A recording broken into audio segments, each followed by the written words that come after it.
ขอกราบถวายความนอบน้อมแด่พระรัตนตรัย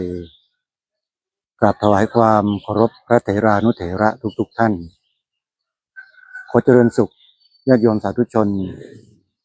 ที่เข้ามาติดตามรับชมการไลฟ์สดในช่วงนี้ทุกท่านขอนำสาธุชนทุกท่านมาติดตามชมการไลฟ์สดในช่วงเช้าของวันพฤหัสบดีที่3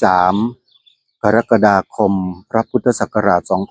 2568ซึ่งได้มีโอกาสเดินทางมาที่ภาคเหนือจังหวัดเชียงใหม่โดยได้รับกิจนิมนต์จากญาติโยมที่อยู่ทางภาคเหนือให้ขึ้นมารับทานที่ญาติโยมได้ถวายตั้งแต่เมื่อวานนี้ที่วันที่2กรกฎาคมซึ่งได้ไปฉลองศรัทธาญาติโยมชาวตำบลอินทขินอำเภอแม่แตงจังหวัดเชียงใหม่ ขออภัยแล้วก็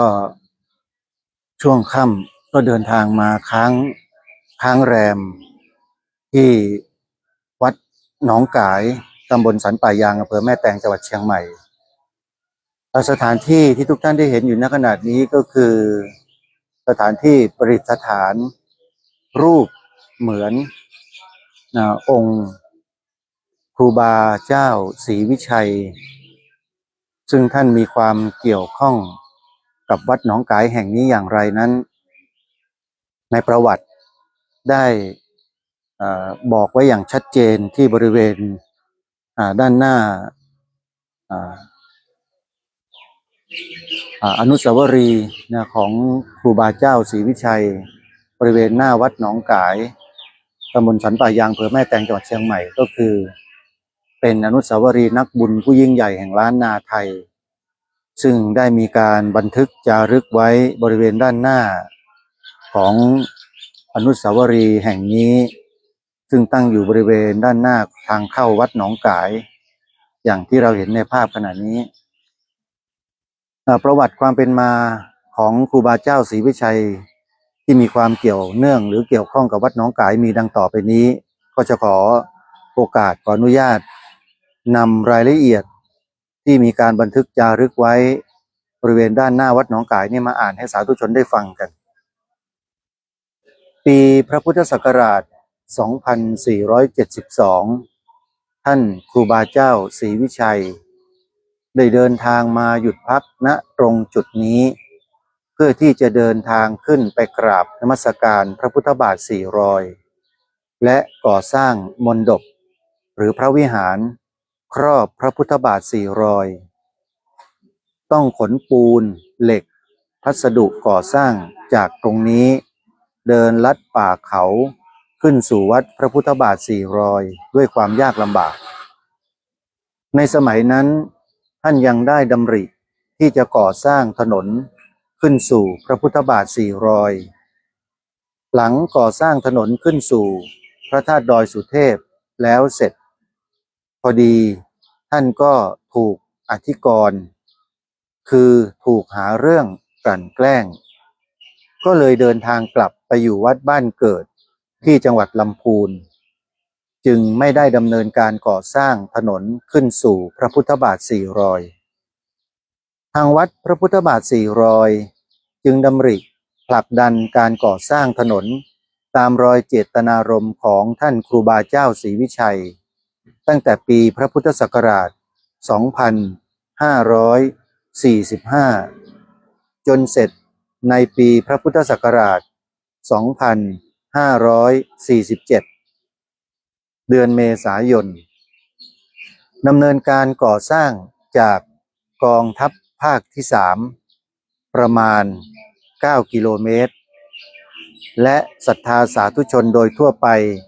6 ถึง 7 กิโลเมตรหรือพูดง่ายๆก็คือว่าทางกองทัพภาคที่3สร้างถนนขึ้นสู่รอยพระพุทธบาท4 รอยเนี่ย9 กิโลและประชาชนทั่วไปร่วมกันสร้างอีก7 กิโลโดยประมาณรวมแล้วก็16 กิโลโดยประมาณนะฮะ หลังจากที่ครูบาเจ้าศรีวิชัยทำบุญฉลองพระวิหารครอบพระพุทธบาท400เสร็จได้สั่งให้มีการทำบุญสงน้ำพระพุทธบาท400เป็นประจำทุกปีในวันเพ็ญขึ้น15ค่ำเดือน4ซึ่งตรงกับเดือน6ทางภาคเหนือโดยให้พากันเดินแห่คล้องกลองเครื่องสังฆทานในเย็นค่ำของวันขึ้น14ค่ำเพื่อเดินขึ้นสู่พระพุทธบาท400ถึงเช้าในวันขึ้น15ค่ำก็ทำบุญตักบาตรสงน้ำในวันเพ็ญ15ค่ำเดือน4เรียกว่าเป็นประเพณีเตียวซึ่งแปลว่าเดินขึ้นดอยเพื่อสงน้ำพระพุทธบาท400มาถึงช่วงหลังประมาณ 20-30 ปีขาดผู้นำในการดำเนินการจัดการทางวัดพระพุทธบาท400จึงดำริสืบสานต่อตั้งแต่ปีพระพุทธศักราช2537ถึง2547และต่อไปคงจะสืบสานประเพณีสงน้ำพระพุทธบาท400นี้ไปจนกว่าสมเด็จพระศรีอริยเมตไตรจะมาประทับรอยพระพุทธบาท400เป็นรอยที่5รูปเหมือนครูบาเจ้าศรีวิชัยที่ประดิษฐานอยู่ตรงอนุสาวรีย์แห่งนี้จะอัญเชิญแห่ขึ้นวัดพระธาตุดอยสุเทพครั้งหนึ่งในเย็นวันขึ้น14ค่ำก่อนวันวิสาขบูชา1คืนและอัญเชิญแห่ขึ้นวัดพระพุทธบาท400ในเย็นวันขึ้น14ค่ำก่อนวันเพ็ญ15ค่ำเดือน4หรือเดือน6ทางเหนือ1คืนจึงขออนุโมทนาสาธุการกับทุกท่านก่อนเดินทางขึ้นลงพระพุทธบาท400ควรแวะกราบนมัสการสักการะรูปเหมือนครูบาเจ้าศรีวิชัยที่ประดิษฐานไว้ณบริเวณอนุสาวรีย์แห่งนี้เพื่อความเป็นสิริมงคลก่อนที่จะเดินทางขึ้นสู่บนยอดดอยกราบพระพุทธบาท400กันนี่คือประวัติความเป็นมาคร่าวๆของครูบาเจ้าศรีวิชัยที่มีความเกี่ยวเนื่องเกี่ยวข้องกับวัดหนองกายแห่งนี้ก็คือองค์ท่านและคณะได้นำวัสดุอุปกรณ์ก่อสร้างต่างๆเนี่ยมาจัดเรียงตั้งเอาไว้เพื่อรอขึ้นสู่ยอดเขาณบริเวณแห่งนี้นะและบริเวณภายในวัดแห่งนี้ก็มีความเกี่ยวข้องกับครูบาเจ้าศรีวิชัยก็ตรงที่ครูบาเจ้านั้นได้มาทำการบูรณะปฏิสังขรณ์วิหารองค์หลวงพ่อใหญ่ชัยมงคลแห่งนี้เอาไว้ด้วยจึงมีความเกี่ยวพันทางวัดหนองกายจึงได้สร้างอนุสาวรีย์เพื่อถวายการสักการะบูชาแด่องค์ท่านอย่างที่เราเห็นในภาพขณะนี้ท่านผู้ชมนี่คือประวัติความเป็นมาของครูบาเจ้าศรีวิชัยนะฮะขออนุโมทนาบุญโยมสมหญิงมีซื่อได้เข้ามาติดตามรับชมแล้วก็ได้คอมเมนต์มาและภาพบรรยากาศด้านหลังอนุสาวรีย์ของครูบาเจ้าศรีวิชัยที่เราเห็นอยู่ตรงนี้ซึ่งเป็นสิ่งปลูกสร้าง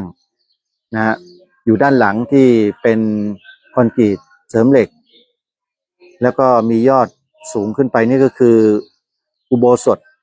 ทรงเจดีย์พุทธคยาของวัดหนองกายซึ่งได้ทำการก่อสร้างมาเป็นระยะเวลาหนึ่งแล้วแต่ยังไม่แล้วเสร็จญาติโยมนะฮะถ้าหากว่าญาติโยมสาธุชนท่านใดสนใจที่จะมีส่วนร่วมในการบำเพ็ญกองการกุศลใหญ่คือเป็นประธานในการจัดสร้างอุโบสถหรือตามกำลังศรัทธาก็สามารถร่วมกับทางวัดหนองกายได้นะโยมนะและนี่ก็เป็นภาพบริเวณพื้นที่ด้านหน้าของวัดหนองกายเมื่อญาติโยมสาธุชนเดินทางมาที่ตำบลสันป่ายางอำเภอแม่แตงจังหวัดเชียงใหม่เนี่ยมาเดินทางมาตามถนนหมายเลข3009นะโยมทางหลวงชนบท3009โยมก็จะเห็นป้ายของวัดหนองกายอยู่ที่บริเวณด้านหน้าตรงนี้จะเห็นชัดเจนเลยนี่คือป้ายนี้วัดหนองกายนั้นได้รับรางวัลวัดพัฒนาดีเด่นตามหลัก5 ส.ประจำปีพระพุทธศักราช2548ซึ่งก็ได้เขียนเอาไว้ที่บริเวณป้ายทางเข้าอยู่หน้าวัดถนนเส้นนี้เป็นถนนหมายเลข3009นะโยมถ้าใครจะขึ้นพระพุทธบาท400ให้โยมเซิร์ชหา ชื่อวัดหนองกายแล้วก็ให้วิ่งมาตามถนนทางหลวงชนบทหมายเลข3009ที่เห็นในภาพนี้นะถนนเส้นนี้จะพาขึ้นไปสู่พระพุทธบาท4รอยนะก็จะได้มีโอกาสได้มาทำบุญและกราบองค์พระพุทธรูปศักดิ์สิทธิ์ที่มีอายุกว่า 1,300 ปีที่ประดิษฐานอยู่ภายในวิหารที่เราเห็นอยู่ขณะนี้นะฮะอันนี้ก็เป็นประตูซุ้มประตูทางเข้าวัดหนองกายแล้วเดี๋ยวเราเดินเข้าไปกราบองค์หลวงพ่อใหญ่ชัยมงคลในวิหารด้วยกันนะโยมนะด้านซ้ายมือนี่เป็นรูปเหมือนครูบาเจ้าศรีวิชัยและถัดไปด้านหลังอนุสาวรีย์นี้ก็คืออุโบสถทรงเจดีย์พุทธคยาที่กำลังก่อสร้างอยู่บนส่วนยอดปรียอดนั้นซึ่งก็ได้บรรจุพระบรมสารีริกธาตุแล้วก็มีปรีทองคำประดิษฐานอยู่ด้านบนแล้วก็ด้านล่างก็กำลังรอศรัทธาสาธุชนมามีส่วนร่วมกันจัดสร้างให้แล้วเสร็จนะโยมนะใครมีส่วนร่วมก็ถือว่าเป็นการสร้างบุญบารมีสังสมบารมีในครั้งนี้ด้วยกันนะเดี๋ยวเราเข้าไปสู่ด้านในกันนะผ่านซุ้มประตูนี้เข้าไปแล้วก็ขึ้นไปสู่วิหารองค์หลวงพ่อใหญ่ชัยมงคลเพื่อไปกราบองค์หลวงพ่อใหญ่ชัยมงคลซึ่งเป็นพระพุทธรูปศักดิ์สิทธิ์มีอายุยืนยาวนานมากว่า 1,300 ปีนะโยมนะและนี่ก็เป็นรูปทรงของตัวอาคารวิหารของหลวงพ่อใหญ่ชัยมงคลที่ทางวัดหนองกายร่วมกับทางกรมศิลปากรได้ทำการบูรณะปฏิสังขรณ์มาโดยตลอดแล้วก็ยังคงอนุรักษ์สภาพเดิมแท้ๆเอาไว้เลยนะโยมอาคารหลังนี้คือวิหารหลังนี้เนี่ยได้ขึ้นทะเบียนเป็นโบราณสถานกับทางกรมศิลปากรไปแล้วนะโยมดังนั้นเวลาจะบูรณะปฏิสังขรณ์ทำเนี่ยจะต้องมีการแจ้งบอกกับทางกรมศิลปากรให้ทราบเพื่อเขาจะได้ส่งช่างเนี่ยเข้ามาดำเนินการให้กับทางวัดและทางวัดก็กำลังบูรณะวิหารหลวงหลังนี้อยู่ต้องมีค่าใช้จ่ายในการบูรณะปฏิสังขรณ์เนี่ยมากมายอยู่เหมือนกัน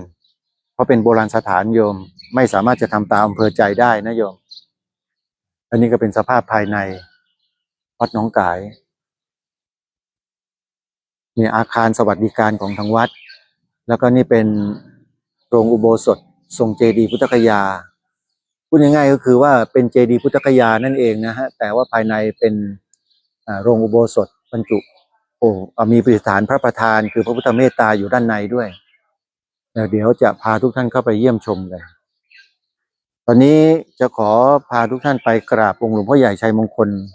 ภายในวิหารกันก่อนนะโยมนะเมื่อเข้ามาแล้วเนี่ยเราก็จะผ่านหน้าวิหารแล้วมองเข้าไปด้านในก็จะเห็นองค์พระประธานองค์ใหญ่ประดิษฐานอยู่ภายในชัดเจนเดี๋ยวเราเดินเข้าไปข้างในด้วยกัน